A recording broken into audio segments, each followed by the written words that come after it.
Estamos presentes nos momentos mais importantes da vida das pessoas e na soma diária das pequenas coisas que transformam dias comuns em momentos especiais. Muito prazer, somos a Sabesp. Nossa missão vai além de promover o saneamento básico. Nós transformamos vidas. Vidas de milhões de pessoas em São Paulo, o estado mais populoso do Brasil. Promovemos cidadania, desenvolvimento e igualdade de oportunidades. Geramos soluções sustentáveis para o amanhã. Transformando cenários, rios, cidades e contribuindo para um futuro melhor para todos. Formando uma forte rede de pessoas conectadas em um só propósito: transformar vidas.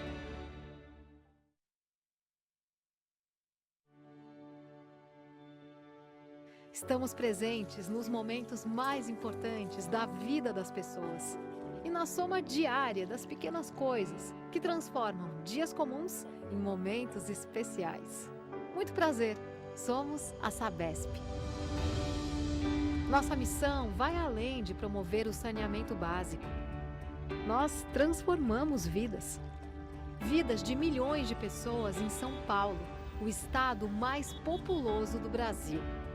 Promovemos cidadania, desenvolvimento e igualdade de oportunidades. Geramos soluções sustentáveis para o amanhã. Transformando cenários, rios, cidades e contribuindo para um futuro melhor para todos. Formando uma forte rede de pessoas conectadas em um só propósito: transformar vidas.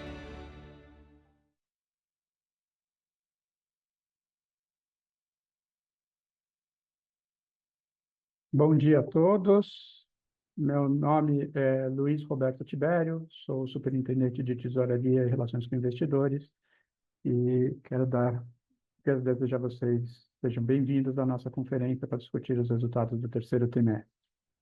Temos conosco hoje o senhor Carlos Piani, presidente da Sabesp, e o Daniel Slack, diretor financeiro e de Relações com Investidores. Bom, antes de passar a palavra para o Daniel dar início à conferência, gostaria de passar algumas informações e orientações. Essa videoconferência conta com tradução simultânea para o inglês e está sendo gravada. A apresentação e gravação estarão disponíveis para download no site de RI da Sabesp, onde já se encontra o release de resultados. Lembramos que serão aceitas perguntas aos palestrantes apenas por escrito na área do chat dessa plataforma. A nossa conferência terá duração aproximada de 1 hora, com tempo reservado para responder às perguntas dos analistas e investidores. Para concluir com as orientações, gostaríamos de esclarecer que eventuais declarações que possam ser feitas durante esta conferência, relativas a perspectivas de negócios da companhia, projeções e metas operacionais e financeiras, constituem-se em projeções baseadas nas crenças e premissas da diretoria da Sabesp, bem como em informações atualmente disponíveis para a companhia, e não constituem qualquer recomendação de investimentos. Considerações futuras não são garantias de desempenho, envolvem incertezas, premissas e riscos, inclusive já divulgados nos documentos arquivados pela companhia, pois se referem a eventos futuros e, portanto, dependem de circunstâncias que podem ou não ocorrer.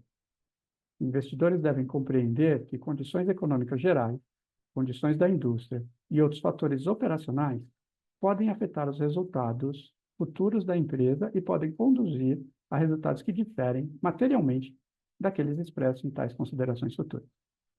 Bom, agora gostaria de passar a palavra para o Daniel, que iniciará a nossa apresentação pelos destaques financeiros do terceiro trimestre de 24. Daniel, é com você.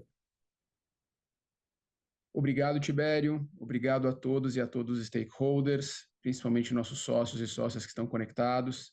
Antes de mais nada, eu queria aproveitar a oportunidade para me apresentar. Eu sou o Daniel Slack, novo diretor financeiro de Relações com Investidores da Sabesp. Sou paulistano, nascido e criado aqui em São Paulo, capital. Sou formado em Engenharia Química pela Escola Politécnica da Universidade de São Paulo.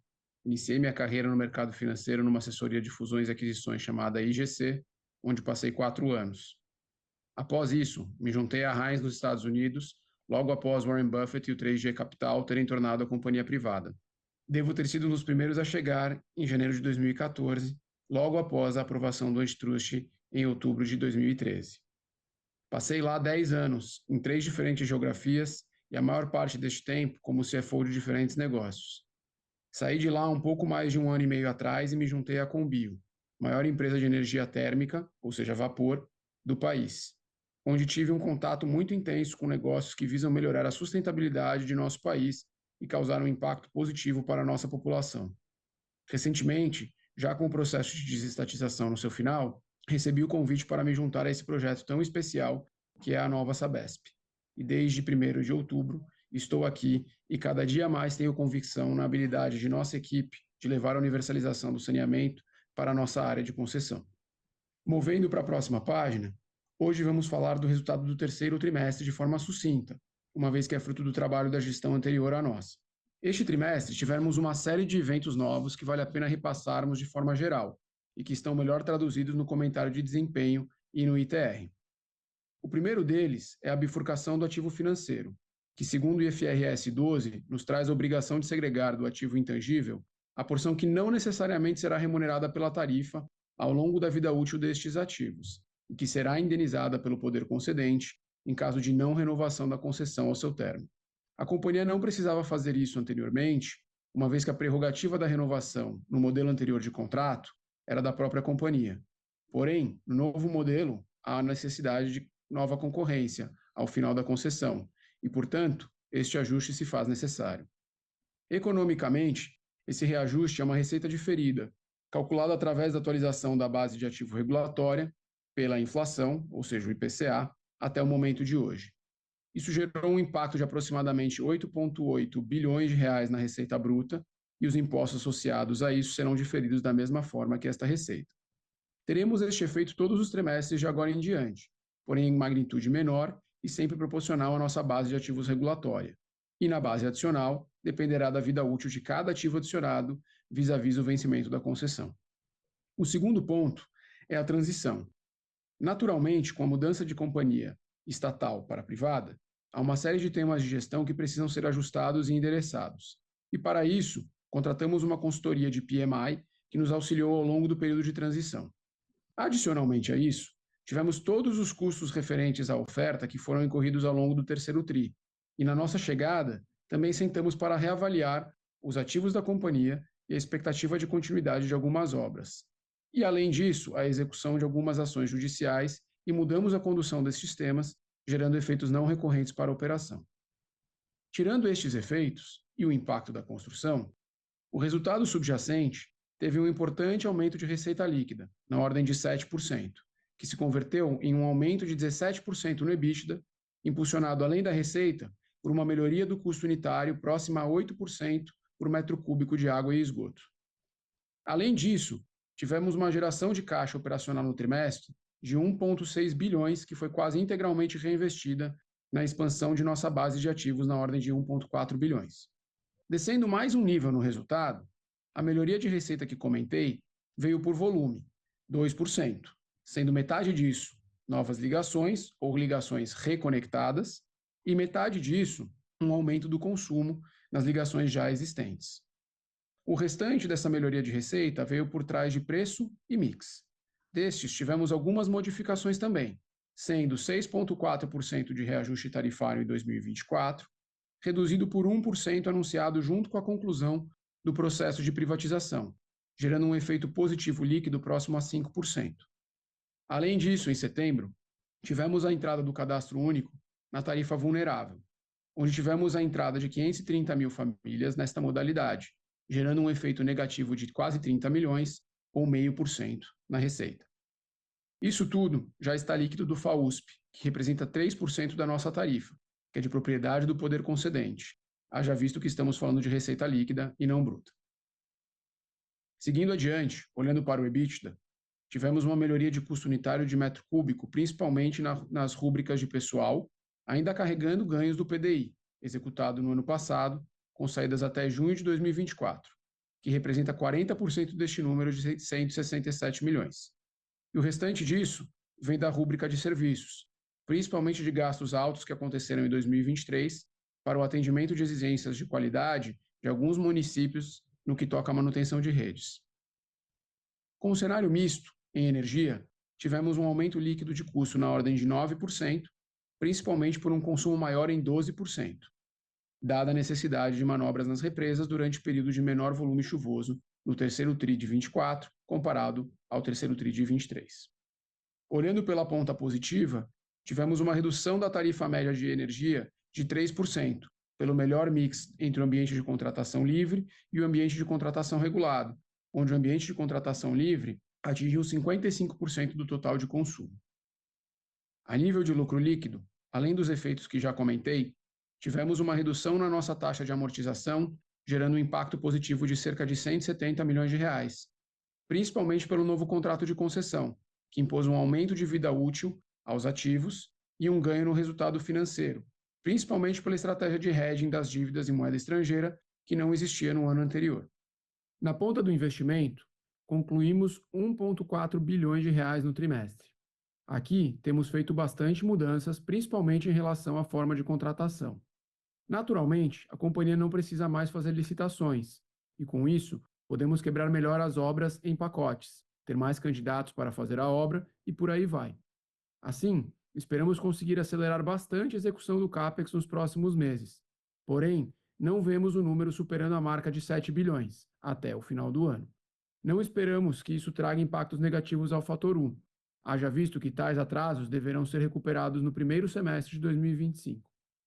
Seguindo em frente e olhando nossos níveis de alavancagem, a companhia segue com bastante folga versus os covenants pactuados nas linhas de financiamento, e o retorno sobre capital e patrimônio do trimestre, acumulados nos últimos 12 meses, seguem em linha com os realizados nos períodos anteriores. Agora, vou passar a palavra para o Carlos Piani, nosso presidente. Obrigado novamente e voltamos no Q&A. Obrigado, Daniel. Bom dia a todos. Como comentado, meu nome é Carlos Piani e sou o novo presidente da Sabesp. Assumi o cargo no dia 1º de outubro com imenso orgulho e um profundo senso de responsabilidade. É um privilégio liderar a maior empresa de saneamento do país, que atende quase 30 milhões de pessoas e impacta diretamente o futuro do estado de São Paulo e do Brasil. Para quem ainda não me conhece, tenho mais de 25 anos de experiência profissional, tanto no Brasil quanto no exterior, sendo aproximadamente metade desse tempo dedicado à liderança de grandes empresas e a outra metade à coordenação de investimentos em companhias públicas e privadas. Nestes primeiros 40 dias, minha prioridade foi definir os objetivos principais da nova Sabesp privatizada. No próximo slide, descrevo os temas que vamos priorizar. A nova Sabesp enfrenta 2 grandes desafios. Primeiro, um ambicioso programa de investimentos, que visa antecipar em 4 anos a universalização dos serviços de saneamento, com aporte superior a 60 bilhões de reais. Esse investimento inclui a obrigação de atender novos grupos de consumidores, como áreas rurais e comunidades informais. Trata-se de um dos maiores programas de investimentos do país para os próximos 5 anos e será essencial ajustar a cadeia de suprimentos para atender a essa demanda. Segundo, a adaptação ao novo contrato de concessão, que apresenta lacunas entre os parâmetros regulatórios e os auferidos na prática.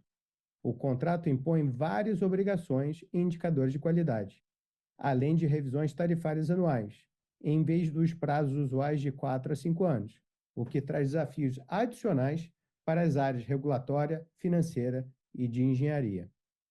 Além desses desafios, a privatização permite que a empresa alcance um novo patamar operacional, comercial e financeiro. Em termos operacionais, precisamos fazer mais com menos, de forma padronizada e com qualidade, enquanto aumentamos a resiliência hídrica para enfrentar as mudanças climáticas, que intensificam enchentes e estiagens. No aspecto comercial, ampliaremos as iniciativas de proteção de receita, combatendo perdas e elevando a arrecadação, enquanto aprimoramos a experiência do cliente e reforçamos o relacionamento com todos os stakeholders. E financeiramente, nosso desafio é liberar recursos para os novos investimentos com um controle de custo rigoroso e uma estrutura de capital eficiente. Esses recursos também serão essenciais para crescermos em áreas adjacentes e explorar M&As selecionados que complementem o nosso portfólio. Para sustentar esses avanços, a Sabesp precisa de uma nova fundação centrada em pessoas, tecnologia e processos.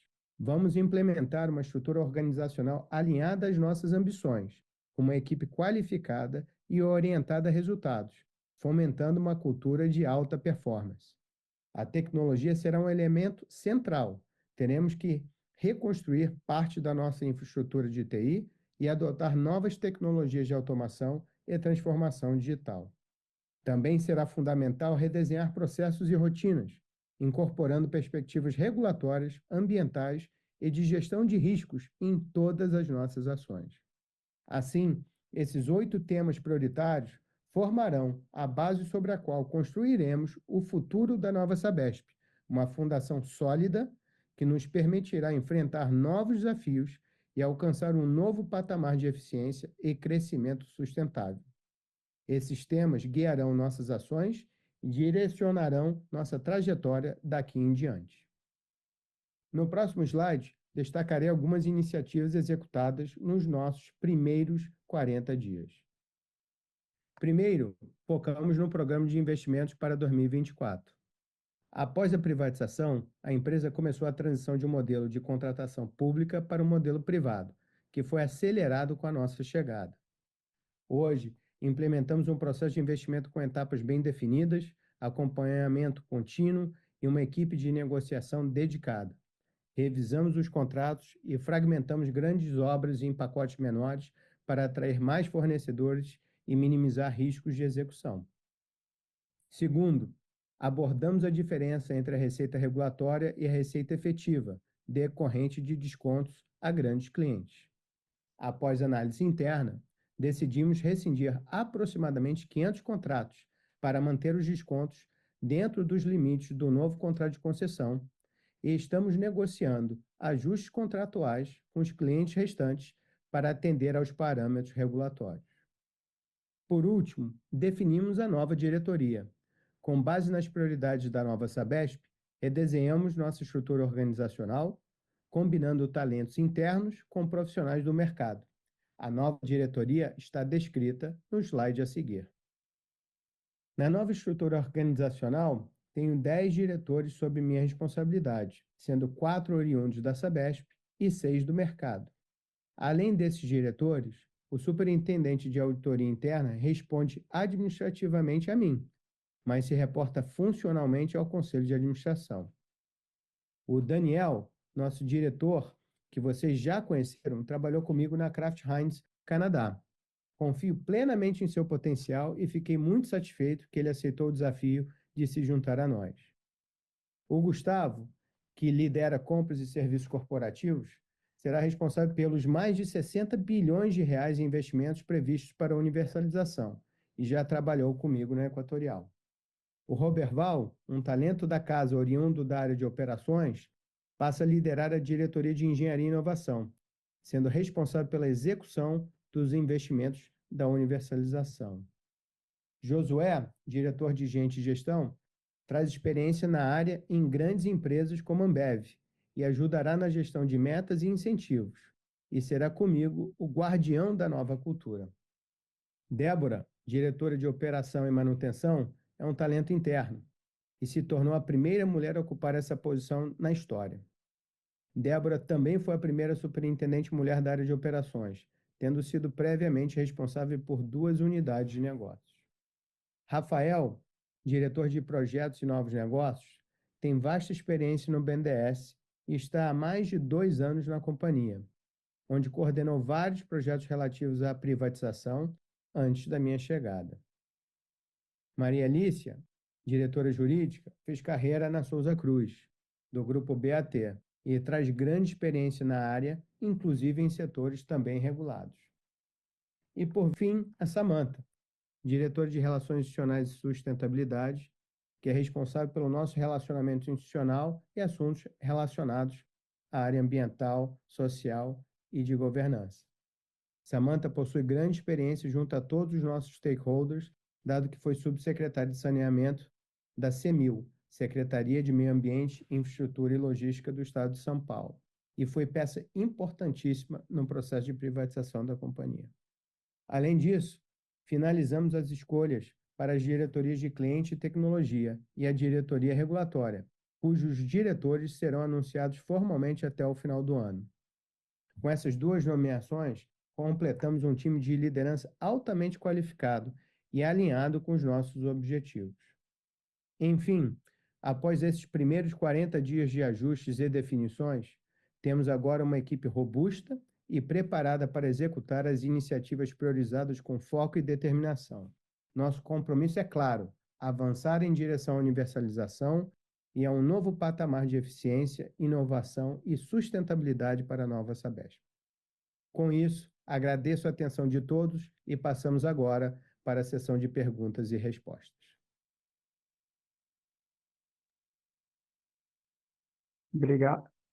Obrigado, Piani.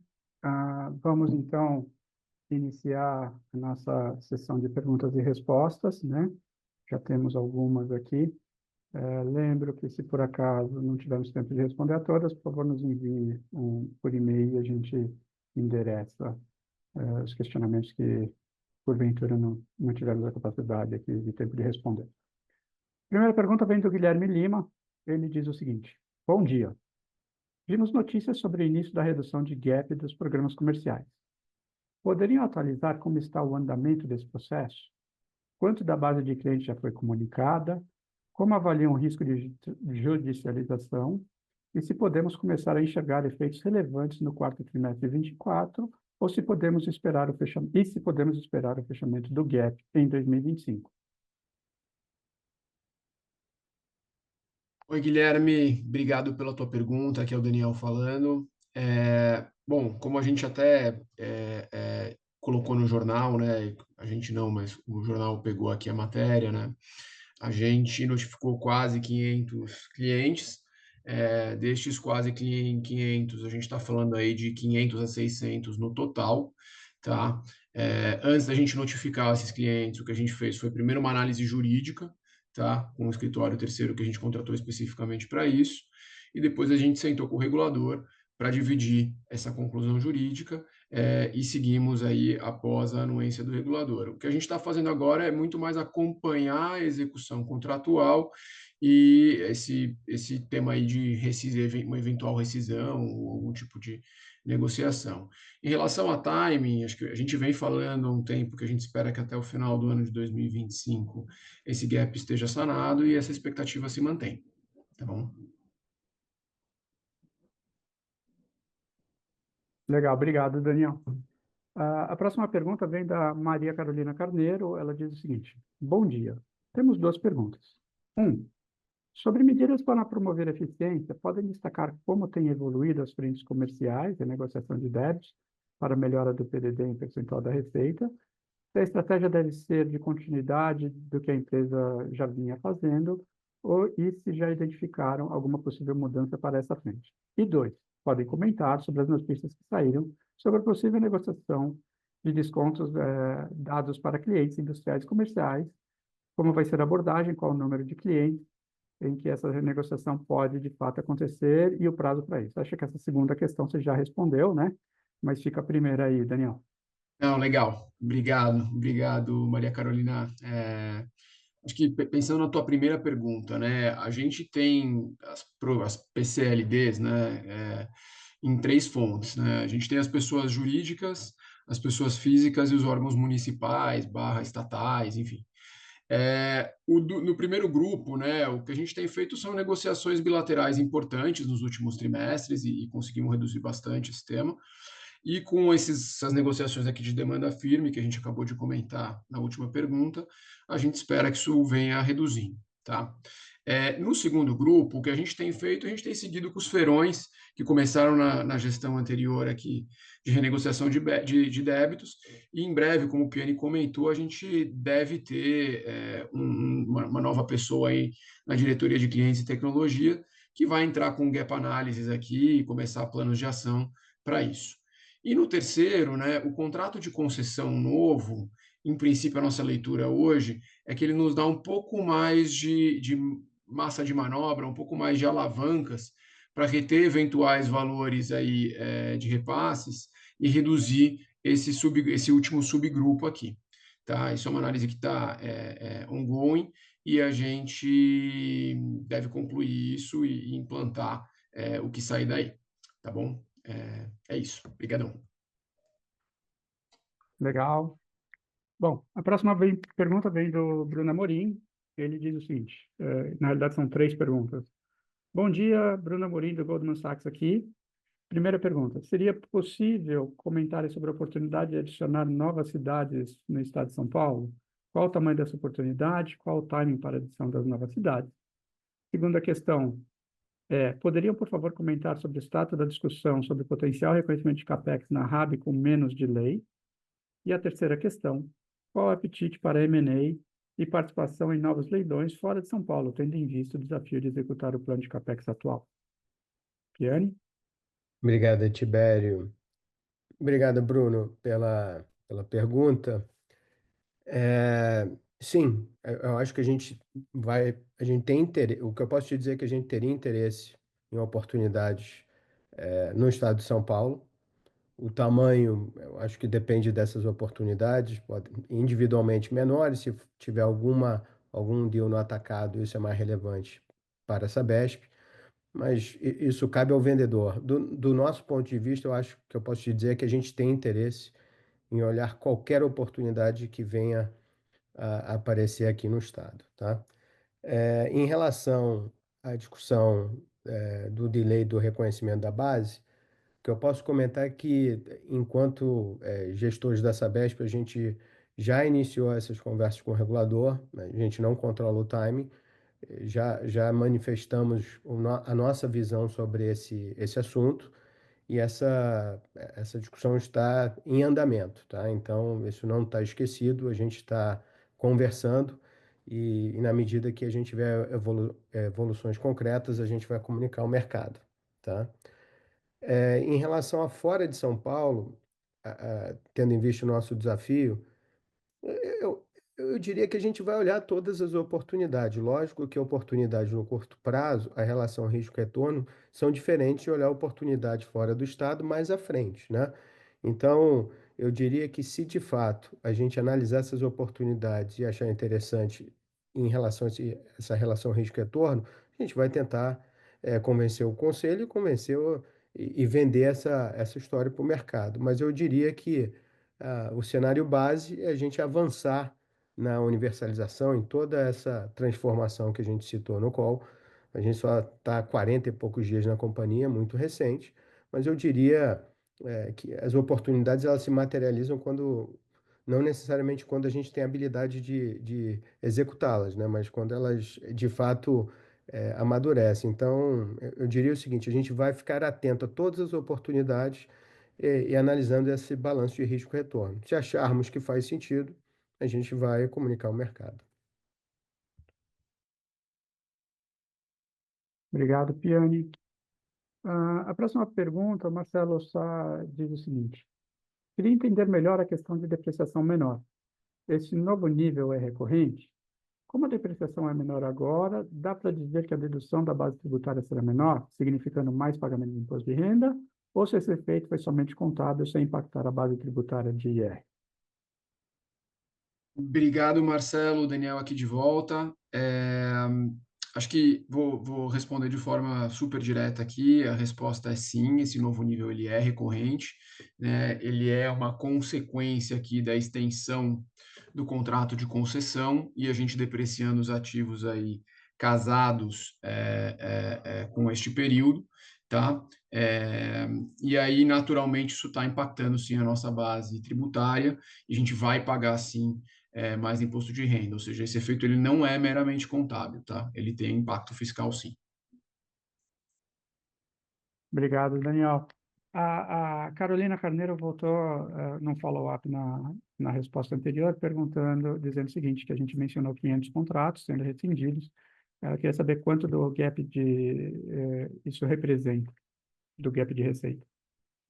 Só complementando o que o Daniel disse, esses contratos que foram comunicados à rescisão, eles levam os descontos abaixo do limite de 300 milhões previstos no contrato de concessão, tá? Então, Perfeito. estamos abaixo.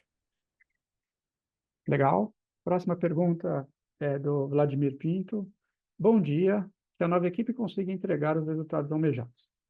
Na distribuição de dividendos a ser proposta pela companhia deste ano, será realizado algum ajuste para os itens não caixa e afetar o resultado, em especial os 8 bi de valor de ativo financeiro?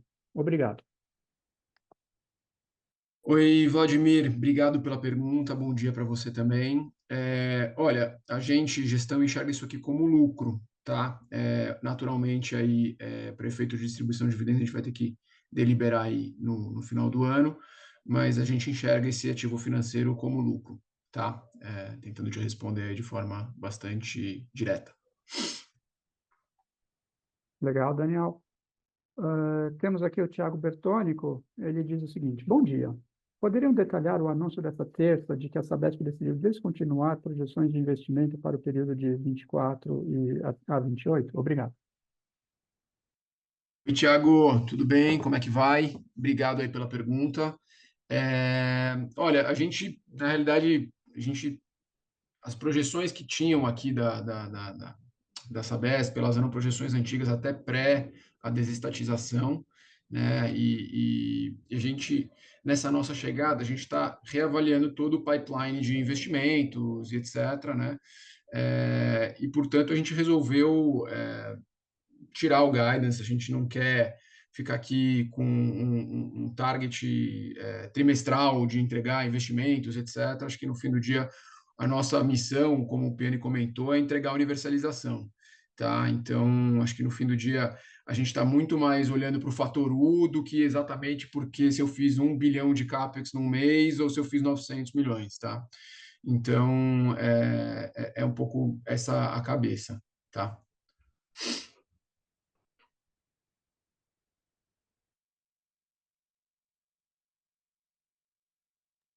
Vocês não estavam me ouvindo, né? Eu estava com o microfone aqui. Bom dia. Bom dia, não. Vamos lá. A próxima pergunta é da Liliane Yang. Ela diz o seguinte: obrigado pelo espaço. Podem compartilhar conosco sua análise da cadeia de suprimentos do setor? Dá para a Sabesp investir 12 bilhões no ano de 25? E quais são as áreas e regiões de investimentos prioritárias nos próximos 12 meses? Obrigada, Liliana. Em 23, é estimado que a Sabesp tenha investido aproximadamente 30% de todo o CAPEX do setor de saneamento, né? Dado essa aceleração, o investimento da Sabesp vai representar muito mais. Então, provavelmente, a gente vai precisar de tudo e de todos, né? Não tem uma bala de prata em como resolver esse problema. Se dá para a gente investir 12 bilhões, dá. A Equatorial, ano passado, investiu 11,3 bilhões de reais, né? Então, é possível, a gente tem que organizar a casa. Foi nosso, como a gente comentou, foi o nosso foco inicial, assim que a gente chegou, organizar um pouco, ou entender o que estava sendo feito e dar um pouco do nosso molho. Eu diria que o foco inicial para esse curto prazo são as obras ligadas ao Integra Tietê, que são as maiores obras. E dentre essas obras, as obras de expansão das estações de tratamento de esgoto, que são obras plurianuais, né? Então a gente precisa começar ela agora, porque elas levam 2 a 3 anos para serem terminadas. Então, esse é o desafio. Uma das ações que a gente tomou é quebrar alguns contratos, em vez de ter contratos turnkey, ter contratos menores, de forma que a gente possa ter um universo potencial de prestadores de serviço e construtoras maior, em vez de ter só grandes pacotes onde você tem poucos players. Então, eu diria que isso, a gente está avançando, né? A gente tem um roadmap já bastante claro do que a gente tem que fazer e a gente acha completamente factível a gente executar esse investimento no ano que vem. Obrigado. Vamos agora para o Gabriel Francisco. Bom dia. São duas perguntas. Poderiam comentar um pouco mais da jornada de eficiência nas linhas de serviço e despesas gerais? Qual o maior gap que vocês enxergam em relação a empresas privadas? E 2, poderiam comentar um pouco mais sobre como vocês planejam compensar o atraso nas obras do ano até o momento? Obrigado e parabéns. Obrigado, Gabriel. Daniel aqui de volta. Vamos começar pela primeira. Acho que a gente está, como o Piani falou, a gente está há 40, 45 dias aqui na companhia. A gente está fazendo o orçamento para o ano que vem. Acho que é uma boa oportunidade para a gente aprender mais sobre a companhia, entender e desafiar alguns gaps. E, naturalmente, a gente vai começar a abrir alguns gaps para a gente ver o quanto que a gente consegue fechar deles. Tá? E a gente, enfim, certamente vão aparecer N oportunidades aqui. Quando se fala em relação a outras empresas privadas, né, a gente naturalmente olha a comparação com o mercado local, a gente também olha, né, dada a nossa escala, o nosso tamanho, a comparação lá fora, e a gente enxerga aí algumas oportunidades, seja na parte de serviços, né? A companhia, vou dar um exemplo super simples, né? A companhia, antigamente, ela precisava contratar via concurso, né? E quando ela não tinha concurso, às vezes ela acabava contratando como serviço. Naturalmente, talvez algumas dessas coisas a gente queira internalizar, reduzindo, por exemplo, o sobrepreço que a gente paga em termos de margem para um terceiro. Então, tem várias oportunidades aqui, né? Quando a gente olha, né, o nosso breakdown aí de despesas, a gente tem basicamente pessoal, né, que é a nossa maior linha de despesa, depois os serviços, como eu comentei, e energia elétrica, né? A gente comentou aqui na divulgação, eu especificamente falei sobre o mix aqui de contratação entre ambiente de contratação livre versus regulado. Então, a gente naturalmente vai seguir um pouco aí nessa linha, tá? Em relação à tua segunda pergunta, tá? Sobre o atraso de obras, né? O que aconteceu, tá? A gente, quando chegou, a gente teve um período aqui de 70 dias, a gente estava vendo esse número esses dias, foram 70 e poucos dias, em que a gente viveu um período de transição, tá? Então, a gente teve um período em que nem quem estava aqui na casa estava super confortável de aprovar algumas, e a gente está contratando umas obras bem grandes agora. E nem quem estava na casa estava super confortável de fazer essa aprovação, porque não necessariamente sabia se ia ficar aqui depois. E a gente que estava de fora também não tinha ainda o grip para a gente conseguir aprovar. Então, o que a gente está fazendo agora é justamente acelerar essas contratações e seguir. Aí vai um pouco do que o Piani comentou, do que eu acabei comentando também um pouco no call. A gente está mudando a nossa forma de contratar, né? A companhia antes fazia uma licitação. Quando você está falando de fazer uma licitação, que é um negócio complexo, naturalmente a companhia tentava agregar o máximo possível os serviços, né? E tudo que envolvia aqui nisso. E aí o que a companhia passou a fazer agora, depois no ambiente privado, né, foi começar a entregar os projetos um pouquinho mais adiantados para os processos de RFP, a gente conseguir quebrar isso em pacotes menores, né, naturalmente, e a gente conseguir eventualmente começar a olhar para coisas como, por exemplo, faturamento direto de materiais, né, acho que vai um pouco em linha até com a pergunta da Liliana, que o Piani acabou de responder, né, de a gente comprar mais material de forma agregada, acho que naturalmente a gente acaba ganhando tanto na disponibilidade quanto no preço, e com isso a gente conseguir trazer mais gente para prestar esses serviços. Acho que o que a gente quer ver, na realidade, é um ecossistema de fornecedores, e a gente precisa fomentar isso, é um ecossistema de fornecedores cada vez maior aqui para a Sabesp. Tá? Então, com isso, a gente espera que a gente consiga compensar esse atraso, e quando a gente olha o nosso run rate de contratação, a gente está bem alinhado para compensar esse atraso, tá bom? Tem uma outra pergunta do Gabriel também, Daniel. Ele diz o seguinte: poderia dar mais detalhes novamente sobre a parte do imposto de renda com ativo Tá ótimo, financeiro? Não ficou claro. Surgiu um tá bom. ativo, passivo diferido, tem efeito caixa, então. Tá ótimo, tá ótimo.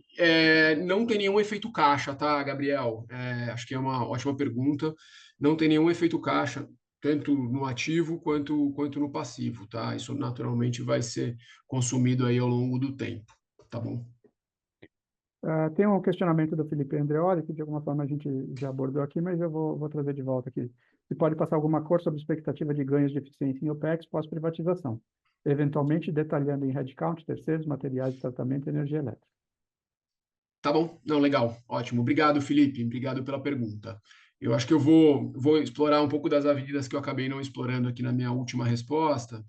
Né, energia elétrica acabei falando um pouco, né? A gente, inclusive, tem agora um acionista de referência que conhece bastante desse segmento e está nos ajudando bastante aqui na nossa estratégia.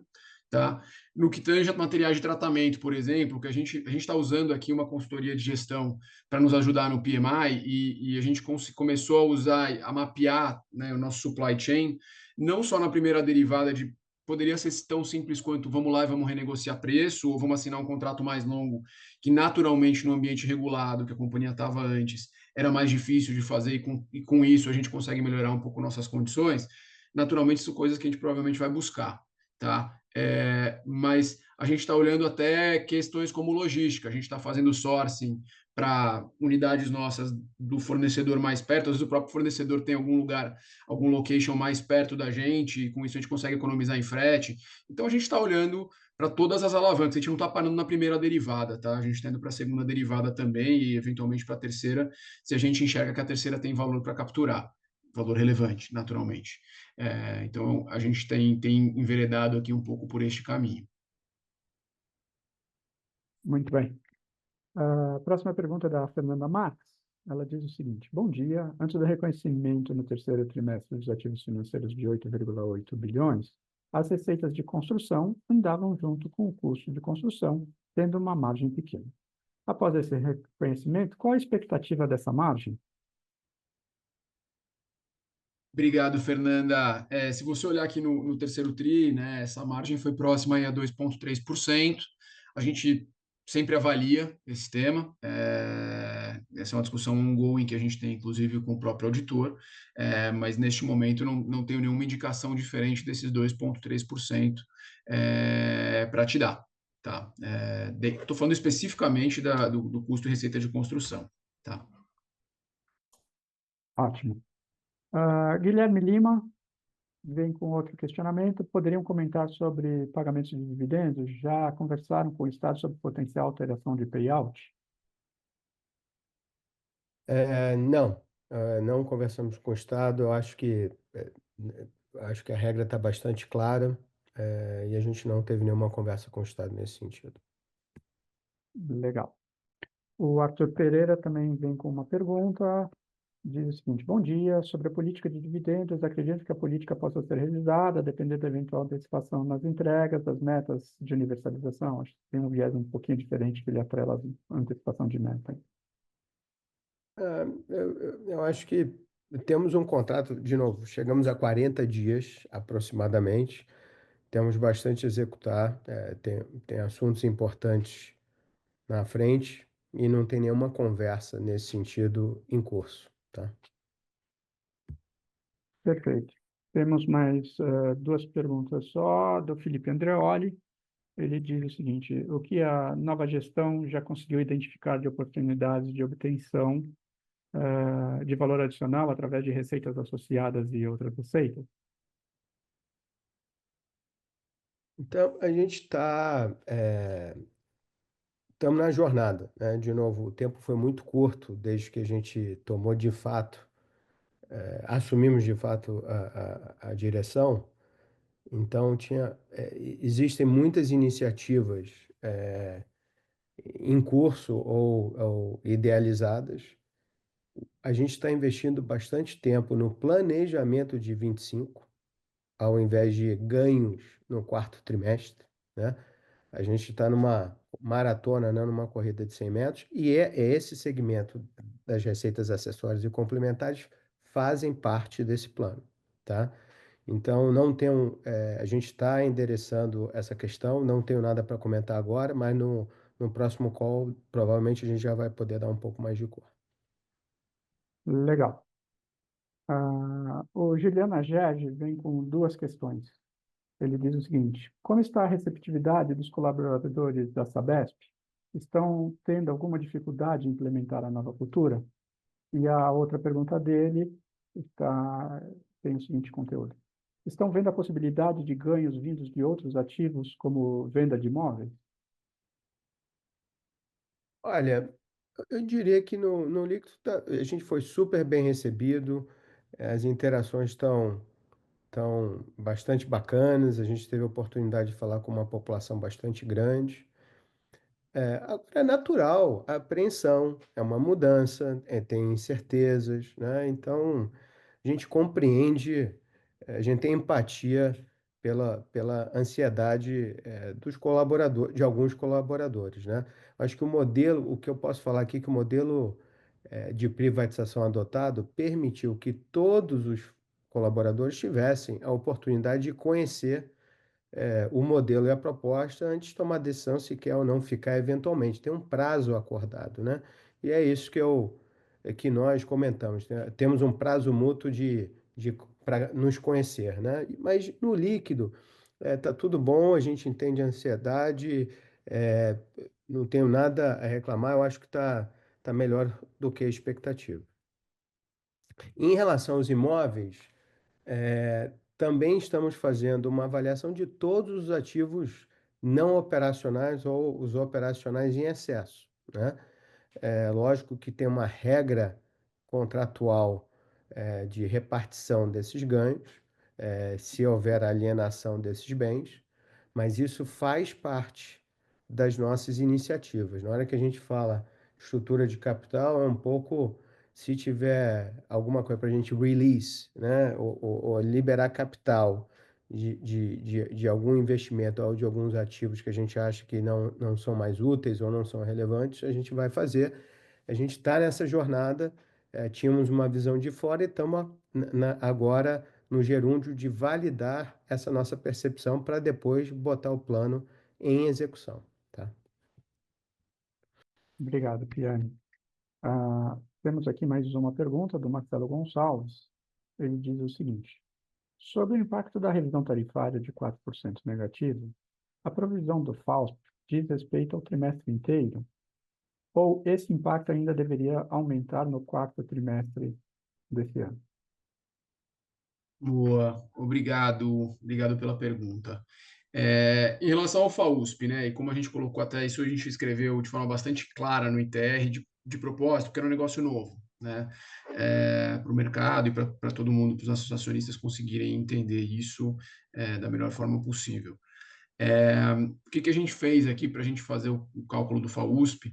A gente, basicamente, dando um passo para trás, né, o FAUSP é o que a gente está cobrando, a tarifa praticada, menos a tarifa de equilíbrio, né? E aí a gente pegou, basicamente, o que estava divulgado ali no processo da desestatização, que era um número aí na ordem de 4,22%.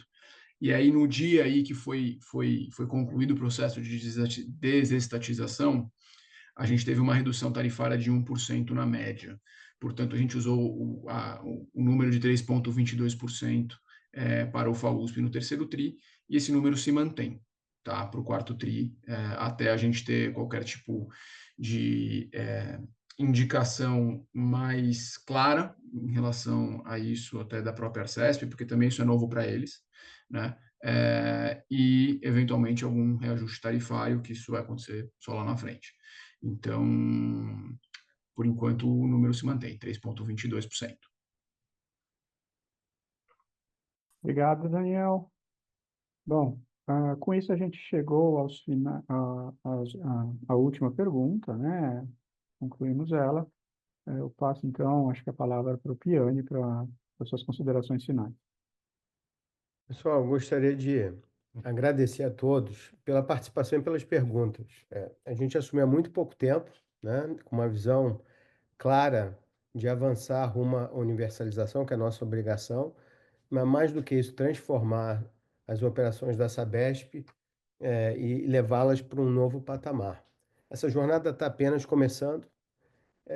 A gente vai se apropriar do que já havia sido feito anteriormente e acelerar bastante, para que a gente possa atender a população de São Paulo ainda melhor e gerar um valor sustentável para todos os nossos acionistas.